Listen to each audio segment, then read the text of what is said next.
حاجه ب 20 جنيه حرفيا تقعد معايا سنه وتعالج كل مشاكل البشره بتاعتي.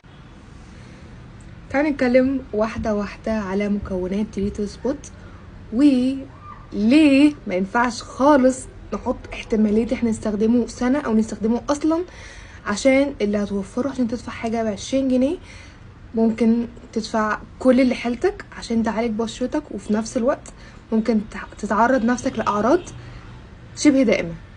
هنتكلم على 3 ingredients هم المين ingredients اللي هم الهيدروكينين والتريتينوين والكورتيزون. اول ماده وهي الهيدروكينين، والاف دي اي ذات نفسها طلعت تقول يا جماعه بلاش تستخدموها بشكل عشوائي، او يعني في بدائل احسن زي الالفا اربوتين زي الحاجات دي عشان تساعد على التفتيح، لان المشاكل والسايد افكت اللي بتيجي من الهيدروكينون فعلا بتبقى دائمه شبه دائمه وبتبقى صعب جدا تتعالج. ممكن بس تكتب لونج تيرم هيدروكينون سايد افكت هيطلع لك المناظر يعني الصعبه دي اللي ربنا يشفيهم يا رب. بيحصل ان الجلد لونه بيتغير، بيحصل صبغات مش طبيعيه زي دي. والماده اللي بعد كده هي التريتينوين بيور فيتامين اي، ودي اللي حد ما بتكون هارش على الجلد، بتستخدم تحت اشراف طبيب وبتكون بتتدخل بشكل معين، لازم واقي شمس الصبح لازم لازم لازم.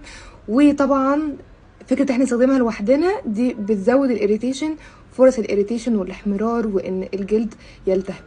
وتالت كارثه معانا وهي الكورتيزون. معرفش ليه الناس بجد بتحب تجلد نفسها وبتحب دايما تستخدم حاجات فيها كورتيزون. كورتيزون موجود عشان حالات طبيه معينه خلال فتره زمنيه معينه، مش سنه دي انت يعني مش عارفه يعني كملت سنه اخر سنه يبقى المنظر عامل ازاي بصراحه. لان ايه اللي بيحصل بقى لما تطول في الكورتيزون وتاخده بشكل مش مترتب له؟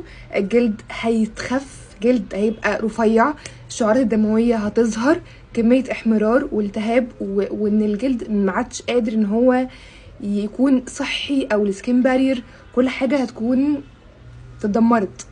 وبجد انا اللي بقول لكم ما تعملوش سكين كير روتين لو التريتو سبوت هو الملجأ الوحيد بالنسبه لكم.